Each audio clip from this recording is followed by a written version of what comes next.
नमस्कार विद्यार्थी मित्रांनो, चला आज आपण सरासरी हा टॉपिक पाहणार आहोत. सरासरी तर प्रत्येकाचा वाटा सारखा करणे म्हणजे सरासरी होय. सरासरी बरोबर सूत्र आहे बेरीज भागिले एकूण संख्या. उदाहरण घेऊ आपण. एक उदाहरणार्थ ए बी सी डी आणि ई हे 5 मित्र आहेत. एकडं 50 रुपये आहेत, बीकडं 100 रुपये आहेत, सीकडं 150 रुपये आहेत आणि डीकडे 200 रुपये आहेत आणि इकडे 250 रुपये आहेत. तर प्रत्येकाकडे सरासरी किती रुपये आहेत असं जर विचारलं तर सूत्र आहेच आपल्याकडे सरासरी बरोबर बेरीज भागिले एकूण संख्या. सर्व घटकाची एकूण बेरीज भागिले एकूण घटक किंवा एकूण संख्या. तर सगळ्याची बेरीज होईल 50 अधिक 100 हे झालं 150 आणि हे 150 300 हे 200 500 आणि हे 250 म्हणजे 750 आणि भागिले एकूण संख्या किती आहेत तर 5 आहेत. मग 750 भागिले 5 म्हणजे किती आलं 150. तर हे आले आपली सरासरी. तर चला काही उदाहरण पण लगेच पाहू आपण. 1 ते 10 पर्यंतच्या सर्व संख्येची सरासरी किती. 1 ते 10 पर्यंतच्या संख्येची. तर 1 पासून 10 पर्यंतच्या क्रमवार नैसर्गिक संख्येची सरासरी. तर 1 अधिक 2 अधिक 3 अधिक 4 अधिक 5 अधिक 6 अधिक 7 अधिक 8 अधिक 9 अधिक 10 यांची सरासरी किती. तर क्रमवार संख्येमध्ये समान फरक असतो, त्याच्यामुळे या सगळ्या संख्येची बेरीज करत बसण्याची गरज नाही आपल्याला. तर इथं आपण फक्त क्रमवार संख्येत सारखाच फरक असतो. प्रत्येकात 1 1चा आहे. इथं सम आणि विषम संख्येमध्ये 2 2चा राहील, पण इथं 1 1चा आहे. तर क्रमवार संख्या जर असतील तर सरासरी बरोबर पहिली संख्या अधिक शेवटची संख्या भागिले 2 केलं तरी आपलं उत्तर येईल. मग पहिली आहे 1, शेवटची आहे 10 आणि 2च संख्या घेतल्या म्हणून भागिले 2, 10 आणि 1 11 भागिले 2 म्हणजे येईल 5.5 ही त्याची सरासरी येईल. किंवा याला याच्यापेक्षा शॉर्ट जर म्हणलं तर काय नाही करायचं, शेवटची संख्या निम्मी करा आणि त्याच्यात 0.5 मिळवा तरी पण आपली सरासरी येईल. मग 1 ते 10ची सरासरी म्हटलं होतं, शेवटची संख्या 10 आहे, 10चं निम्म येईल 5 आणि त्यात 0.5 फिक्स मिळवा म्हणजे किती येईल 5.5 आली त्याची सरासरी. चला आणखी एखादं उदाहरण घेऊ. 1 ते 80 पर्यंतच्या सर्व संख्येची सरासरी किती. 1 ते 80 पर्यंतच्या. तर सरासरी बरोबर 1 ते 80 पर्यंत 80चं निम्म येईल 40 आणि त्यात 0.5 मिळवा म्हणजे किती येईल 40.5 ही आली त्याची सरासरी. ठीक आहे, चला पुढचा प्रकार पाहू लगेच. प्रकार दुसरा. प्रकार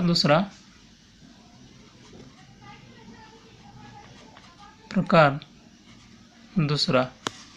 तर पहिल्या 10 विषम संख्येची सरासरी किती. पहिल्या 10 विषम संख्येची तर सरासरी बरोबर. तर समविषम संख्येत सारखाच फरक असतो, आपण पाहिलंच होतं. तर पहिल्या 10 विषम म्हणजे पहिली विषम 2 असणं, पहिली विषम 3 1 आहे. पहिली विषम 1 आहे, त्यानंतरची विषम 3, त्यानंतरची 5 डॅश डॅश डॅश असं 10 विषम संख्येची म्हणलं आहे. मग 10 विषम संख्या म्हणजे लास्ट विषम संख्या 19 येणार आहे. तरी समविषममध्ये सारखाच फरक असतो, म्हणजे पहिली अधिक शेवटचीच घ्यायची. पहिली 1 शेवटची 19 भागिले 2 मग किती आलं 19 आणि 1 20 भागिले 2 म्हणजे किती आलं 10. मग 10 आली याची सरासरी. 10 आली सरासरी. किंवा जितक्या विषम संख्या असतील तितकीच त्याची सरासरी असते. मग 10 विषम संख्येची सरासरी येईल 10.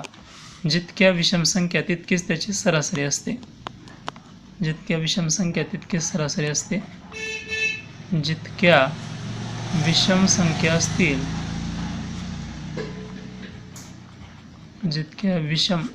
असतील तितकीच सरासरी असते. तितकी सरासरी असते.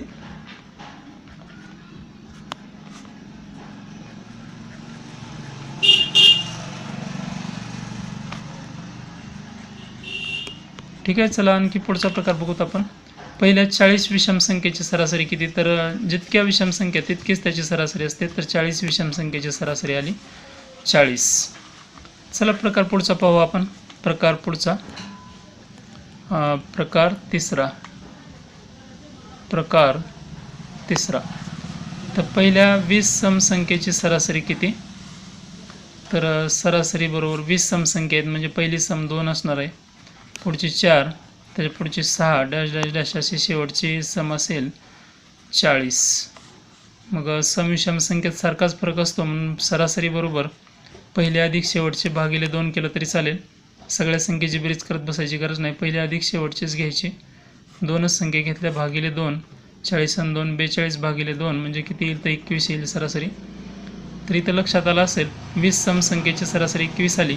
म्हणजे जितक्या समसंख्या असतील त्यापेक्षा एकनं सरासरी जास्त येते, एकनं सरासरी जास्त येते. मग 20 समसंख्येची सरासरी 21 आली.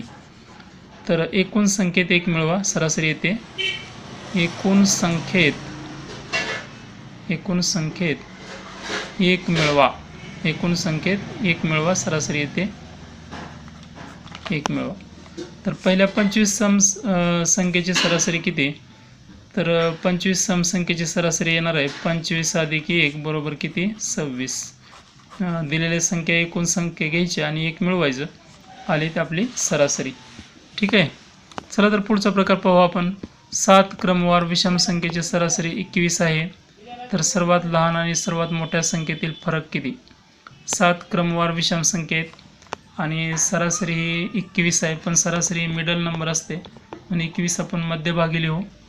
क्रमवार विषम आहेत, मग ही पण मधली झाली आणि क्रमवार सम आणि विषममध्ये विषम झाली. 7 संख्या आहेत, 1 झाली, मागं 3 आणि पुढं 3 घेऊ आपण. याच्या मागची विषम 19, त्याच्या मागची विषम 17, त्याच्या मागची विषम 15 आणि पुढच्या 3 फिक्स करू 23, 25 आणि 27. तर सर्वात लहान आणि सर्वात मोठ्या संख्येतील फरक म्हटलंय. तर सर्वात मोठी आहे 27 मायनस सर्वात लहान 15 म्हणजे किती आला फरक, तर फरक आला 12.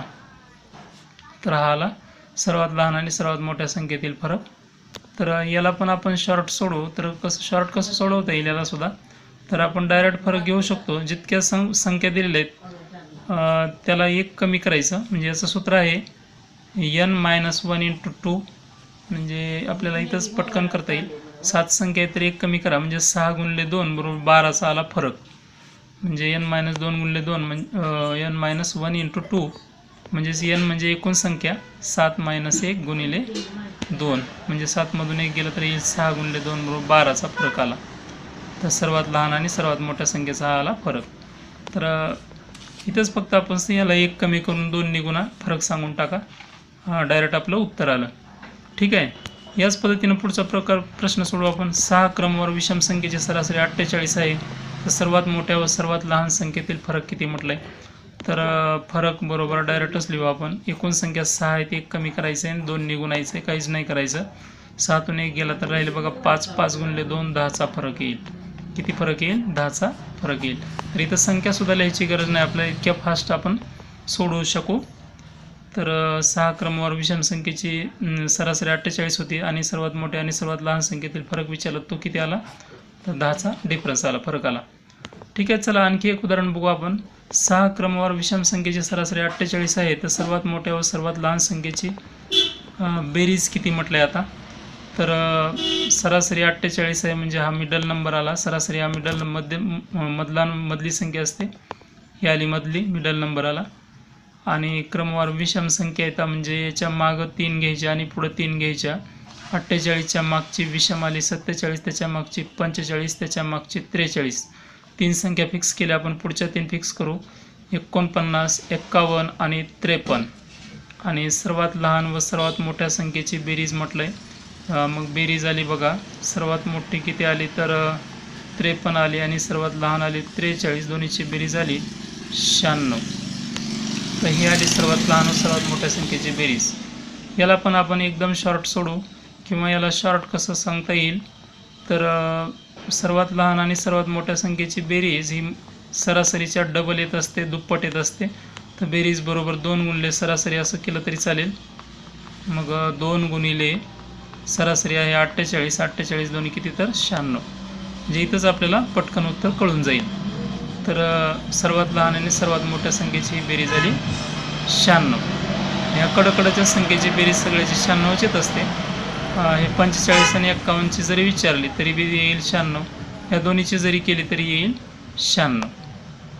तर ठीक आहे. चला आणखी पुढचा प्रश्न बघूत आपण. आणखी एक असाच तर 5 क्रमवार विषम संख्येची सरासरी 43 आहे. तर सर्वात मोठ्या व सर्वात लहान संख्येची बेरीज किती म्हटलं आहे? सर्वात मोठ्या व सर्वात लहान संख्येची बेरीज किती? तर चला बेरीज बरोबर सर्वात मोठ्या व सर्वात लहान संख्येची बेरीज तर ही सरासरीच्या दुप्पट असते. 43 गुणिले 2 बरोबर किती येईल? तर 86 येईल. आणि जरी आपण प्रत्यक्षात जरी पाहिलं तरी तेवढीच येईल. प्रत्यक्षात म्हणजे सरासरी मिडल नंबर असतो, सरासरी मिडल नंबर असते, किंवा डिटेलमध्ये पाहिलं आपण तरी सरासरी मिडल नंबर असते. विषम संख्या त्या 5 आहे, त्या ही एक झाली, मागं 2 पुढं 2 घ्यावे लागतील. याच्या मागची 41, त्याच्या मागची 39 आणि पुढं 45 आणि 47. तर सर्वात लहान आणि सर्वात मोठ्या संख्येची बेरीज विचारली म्हणजे बेरीज बरोबर 39 अधिक 47 म्हणजे किती येईल? 9 7 16, 4 आणि 7 आणि 8 86. परंतु वरच्या पद्धतीत आपल्याला संख्या पण लिहायची गरज नाही, डायरेक्ट सरासरीचं डबल करा, सर्वात लहान आणि सर्वात मोठ्या संख्येची बेरीज येईल. ठीक आहे, धन्यवाद मित्रांनो. आज आपण इथंच थांबू. राहिलेला भाग आपण पुढच्या व्हिडिओमध्ये पाहणार आहेत. माझा जर व्हिडिओ आवडला असेल तर प्लीज लाईक करा, शेअर करा आणि सबस्क्राईब करा आणि व्हिडिओ पूर्ण पहा. Thank you very much. लाईक करा, सबस्क्राईब करा आणि शेअर करा. धन्यवाद.